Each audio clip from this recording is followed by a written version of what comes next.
Salutations, mes chers, je suis Crayon du service magnétique. Chaque fois que nous nous présentons devant vous de cette manière, j'espère que vous comprenez l'amour, la bienveillance et la beauté lorsque nous nous asseyons à vos pieds et que nous vous transmettons la sagesse qui est ici. Cette planète est en train de changer considérablement, vous en êtes peut-être conscient. Certains d'entre vous voient des choses qui sont effrayantes ou semblent effrayantes à cause du déplacement, du changement, sans comprendre qu'une partie de ce changement peut être ce qui va bouleverser la normalité. Et c'est peut-être la normalité qui ne reviendra pas, une normalité de faible conscience qui commence à s'éloigner de l'humanité telle que vous la connaissez. Ceci est la première canalisation du mois. L'ensemble des 4 canalisations seront disponibles et sont disponibles gratuitement. Et donc, je suis libre de vous donner une canalisation en 4 parties et je le fais encore une fois avec la première partie d'un sujet. Et ce sujet est vraiment l'éléphant sous la table, comme certains d'entre vous le diraient. Ceux parmi vous qui regardent cette émission, qui se sont branchés sur cette émission, parce qu'ils veulent la regarder, ont quelque chose en commun, à différents degrés, et c'est ce que vous commencez à poser des questions. Et les questions que vous posez sont: ai-je manqué quelque chose? Y a-t-il quelque chose de plus grand que ce qu'on m'a déjà dit? Plus précisément, quand il s'agit de Dieu, de la source créatrice, de la spiritualité, de l'énergie sur la planète, certains disent qu'elle se déplace vers un endroit où elle n'a jamais été auparavant, et ils ont raison. L'éléphant sous la table, c'est que vous êtes différent. Je vais l'appeler changement de conscience. Certains l'ont appelé éveil. Je dirais qu'il s'agit d'un nouveau défi humain. Pas seulement pour un éveil, mais pour un changement de perception de la planète qui commence progressivement à se produire. Et cela ne se réfère pas seulement aux choses spirituelles, mais aussi à la façon dont vous pensez. La conscience humaine commence à vibrer plus haut. Et la première chose qui se produit, mes chers, la première chose concerne ceux qui commencent à être plus conscients de ce dont ils n'étaient pas conscients auparavant. Alors, plutôt qu'un éveil, appelons ça une plus grande conscience. C'est donc la nouvelle étape. Une plus grande conscience, en particulier de ce qui est spirituel, de votre spiritualité. Et c'est pourquoi vous êtes ici. C'est l'éléphant sous la table, parce que cela a changé votre vie. Parfois, cela a rendu votre vie plus difficile. Certains d'entre vous ont perdu des amis et des membres de leur famille à cause de cela. Alors, nous allons en discuter. Les attributs de ce changement de conscience, voilà le sujet. Le premier de ces 4 points est tout simplement de regarder autour de soi. J'ai donné beaucoup de paraboles, beaucoup d'exemples, beaucoup de métaphores sur ce que certains d'entre vous ont vécu et qui vous a mis en difficulté. Et quand je dis en difficulté, c'est pour dire que lorsque vous allez à l'encontre de la norme, il y en a qui disent « Mais comment as-tu pu? Tu as été formé à cela, tu as appris cela, c'est ton bagage, c'est comme ça que ça marche et tu en as dévié. Par conséquent, nous ne voulons plus être avec toi. » C'est peut-être pour cela que vous êtes ici à écouter un programme comme celui-ci. Vous êtes entre amis et en bonne compagnie. Quand j'ai commencé avec mon partenaire et que j'ai commencé à canaliser sur cette planète, une des premières paraboles que j'ai données était à propos d'un homme nommé Wo. Je vous ai dit qu'il n'était pas vraiment un homme ou une femme, c'était un Wo, mais nous l'appelons un homme, nous l'appelons il parce que c'est simple. Et ça avait à voir avec une perturbation dans un coin, dans une partie. On l'a appelé Wo dans la salle de classe. Et la perturbation dans la partie est une métaphore sur le fait qu'il était dans une pièce et que la pièce était sa vie. Mais il y avait une partie qui vivrait toujours un peu bizarrement, et ceux qui étaient dans la pièce avec lui disaient « Oui, c'est la vie. Il y aura toujours des choses que tu ne pourras regarder ou ne pas regarder. Il y aura toujours des choses bizarres.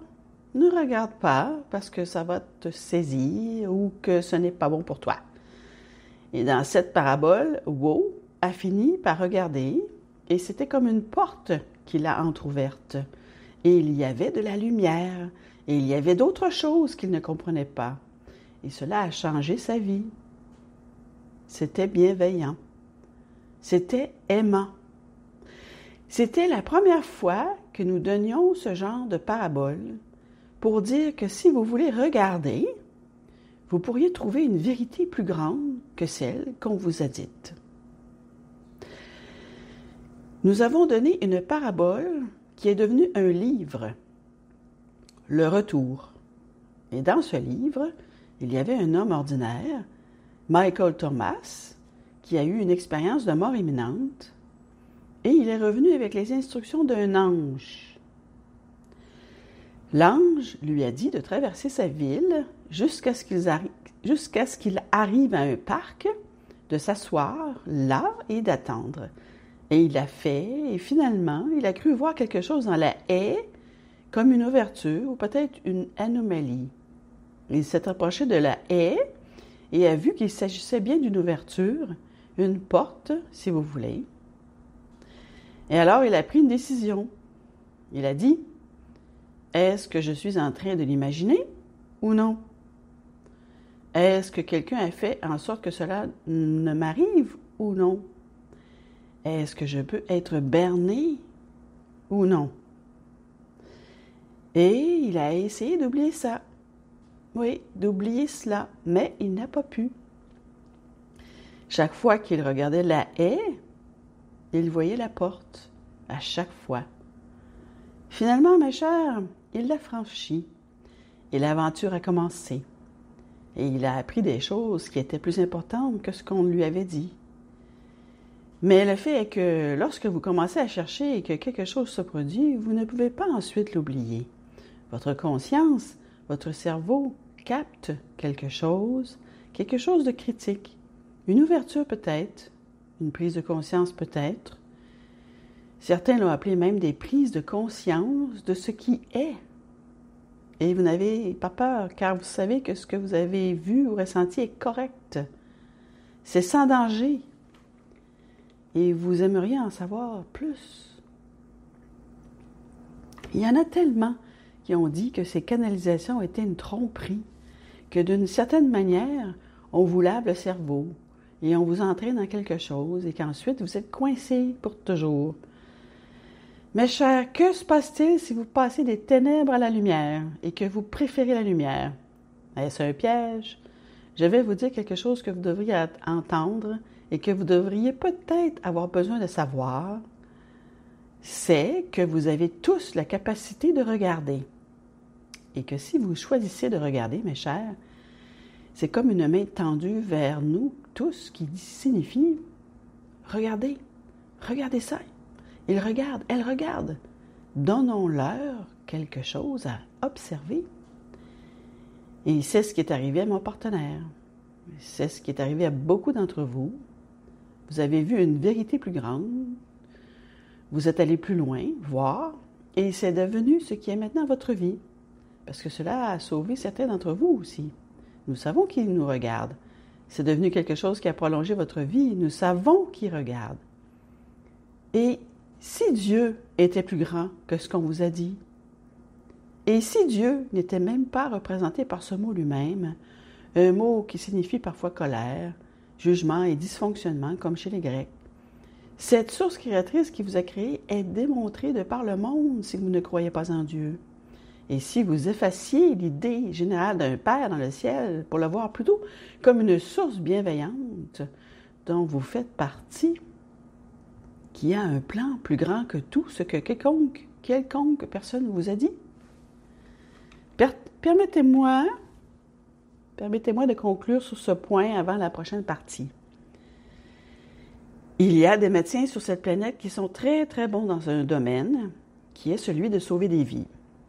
Et ils passent souvent leur temps dans les salles d'opération, dans les cas d'urgence surtout, pour ceux qui meurent d'accident surtout. Ils essaient de leur sauver la vie et de les ramener, parce que ce n'est pas encore le moment, selon notre façon de penser et la vôtre peut-être. Ils viennent parce qu'ils ont eu un accident et leur cœur s'arrête. Et quelle qu'en soit la raison, et cela peut être une multitude de raisons et toutes sortes d'accidents, ils sont alors réanimés. Et cette situation est la bonne pour cela, pour sauver des gens et les ramener à la vie. Et ils ont vu à maintes reprises des gens cliniquement morts pendant un certain nombre de moments, de minutes, peu importe, et à maintes reprises, vous l'avez déjà vu, vous le savez. Et la chose qu'ils vous diront encore et encore, demandez-leur, certains d'entre eux ont écrit des livres à ce sujet, est la suivante. Une personne revient de cette expérience de mort imminente et la première chose qu'elle veut savoir quand elle se rétablit et regarde le médecin est celle-ci. Pourquoi m'avez-vous ramené? Vous voyez, ils ont vu quelque chose. La porte a commencé à s'ouvrir et la lumière a brillé et ils ont senti l'amour et la bienveillance. Ils se sont sentis en sécurité et beaux. Oh mon Dieu, pouvez-vous imaginer une telle chose? Même si la famille était de retour sur la planète, tout ce qu'ils voulaient, c'était rester. Et ce n'était pas un tour de l'esprit comme certains biologistes vous le diront. C'est réel.